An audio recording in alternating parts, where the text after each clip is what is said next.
diri Dr. Pani dengan NIM 211401097. Di sini saya akan menjelaskan bagian login. Pertama-tama kita mengimport beberapa kelas dari package java.sql dan java.swing yang diperlukan untuk mengakses database dan membuat GUI. Selanjutnya terdapat kelas login frame yang merupakan turunan dari javax.swing.iframe. Di sini ini sebagai antarmuka pengguna. Jadi setelah itu pertama itu kode tersebut membuat drive JDBC MySQL dengan menggunakan metode class .forName. Kemudian kode tersebut mendapatkan koneksi ke database MySQL dengan menggunakan drive manager.getConnection dengan parameter hostname, nama database, username, dan password. Setelah itu kode tersebut akan mendapatkan inputan username dan password dari user melalui elemen teks username dan teks password yang kemudian disimpan pada variabel username dan password. Selanjutnya kode tersebut akan membuat object statement melalui koneksi database dengan menjalankan query SQL untuk mengambil data. Ini ya query-nya. Dari tabel login database yang telah dibuat dengan menggunakan execute query. Hasil query tersebut akan disimpan pada objek result set yang bernama rs. Setelah itu, kode dari pemrograman tersebut melakukan pemeriksaan pada result set rs dengan menggunakan rs.next yang selanjutnya akan mengembalikan nilai true, yang artinya data ditemukan pada tabel login dan program akan membuka frame post atau post frame dengan memanggil metode setVisibleTrue pada objek frame. Jika tidak ditemukan, program akan menampilkan pesan dialog dengan menggunakan pesan masukkan username dan password dengan benar. Lalu yang terakhir bagian catch. Di sini dia akan menangani exception jika terjadi dan dengan menggunakan try catch block dan mencatat semua pesan error dengan menggunakan logger.getLogger. Lalu selanjutnya terdapat private void JButtonActionFramePerformer, di mana ini berfungsi untuk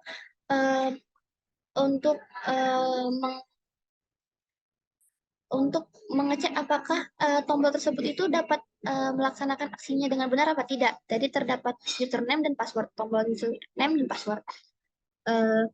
Selanjutnya public static void main. Di sini kita tahu bahwa di sini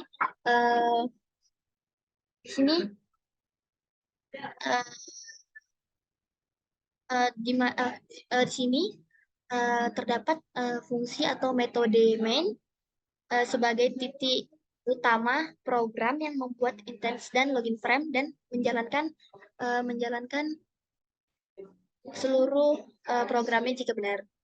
Lalu yang terakhir di sini terdapat beberapa variabel yang dideklarasikan dan ini tidak dapat diubah oleh siapapun. Jadi deklarasi ini sengaja dibuat karena berisikan di dalam program tersebut. Sekian dari saya, terima kasih.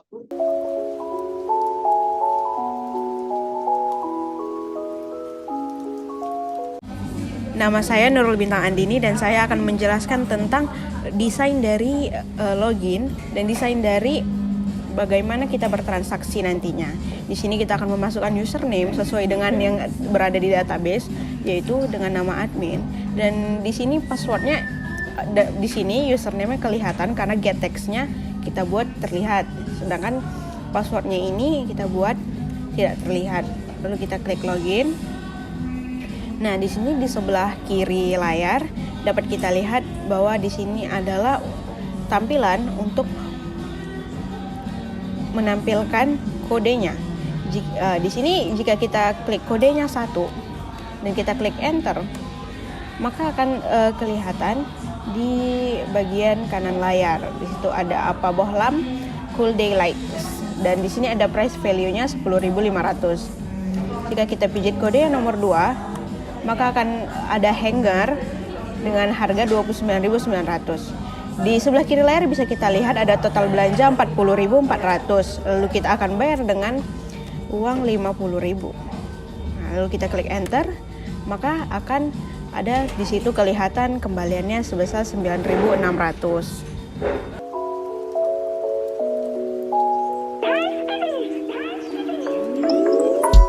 Kenalkan, nama saya Agatha Elisa Sinaga dengan NIM 211401115. Saya akan menjelaskan bagian error handling dengan menggunakan JOptionPen. Error yang pertama itu ketika input core yang diinputkan itu bukan merupakan integer atau angka. Di sini menggunakan try catch, try integer parse in input code, lalu catch number format exception. Lalu jika bukan merupakan integer akan menampilkan error message, kode barang harus berupa angka. Error yang selanjutnya itu ketika input code-nya itu dibiarkan kosong akan menampilkan menggunakan if else menampilkan kode barang kosong. Lalu yang selanjutnya itu ketika kode yang inputan kode itu ketika di search tidak ketemu di database-nya, if search-nya not true akan menampilkan error message kode barang invalid juga dengan JOptionPen. Lalu error yang selanjutnya itu ketika jumlah bayar itu kurang dari total belanja, di mana berarti uang yang diberikan itu kurang dari harga yang seharusnya dibayar. Di sini menggunakan if else, if dibayar lebih kecil dari total belanja akan menampilkan error message jumlah pembayaran kurang dari total belanja. Sekian dari saya, terima kasih.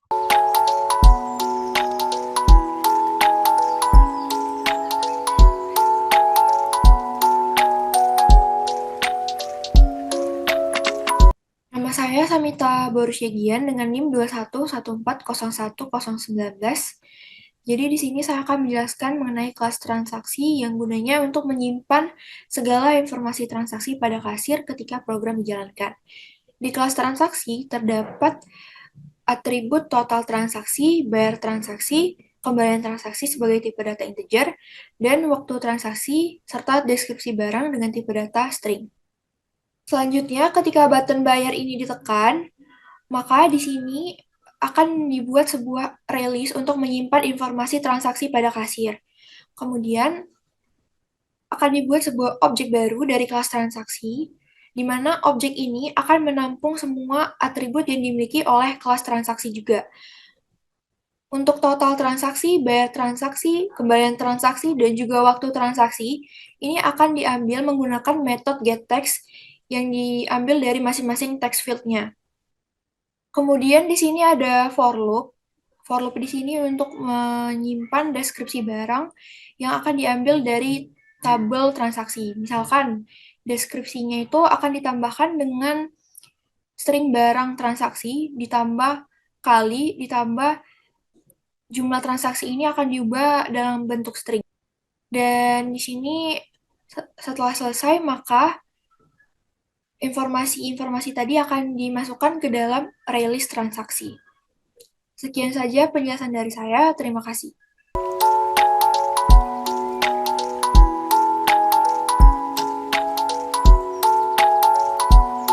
Baik, selamat pagi, siang, sore, malam. Perkenalkan, nama saya Dan Manila dengan NIM 2142014 dari kelompok Sabnimu. Di sini saya akan menjelaskan bagian database transaksi. Jadi setelah tombol button diklik dan data sudah diisi, maka dari sebuah program inisiasi yaitu try catch yang dilalui memanggil sebuah koreksi yang telah ada pada kelas koreksi. Kemudian melakukan perintah sintaks SQL yang berisi insert into tabel transaksi dengan valuasi tertera. Kemudian ada panggilan atau eksekusi dari SQL yang di atas. Kemudian memasukkan kolom pada data-data yang sudah diisi. Dan jika error, maka ditangkap pada sebuah get dengan SQL exception. Kemudian masuk ke bagian uh, PWNBDA, yaitu terdapat sebuah struktur dari tabel transaksi dengan kode transaksi primary key dari auto increment dari kode dengan relasi dengan TB barang dan juga ada deskripsi total belanja, jumlah bayar, kembalian, dan waktu. Jadi untuk preview seperti ini. Jadi itu cukup sekian dari saya. Assalamualaikum warahmatullahi wabarakatuh. Siapa mau mengucapkan?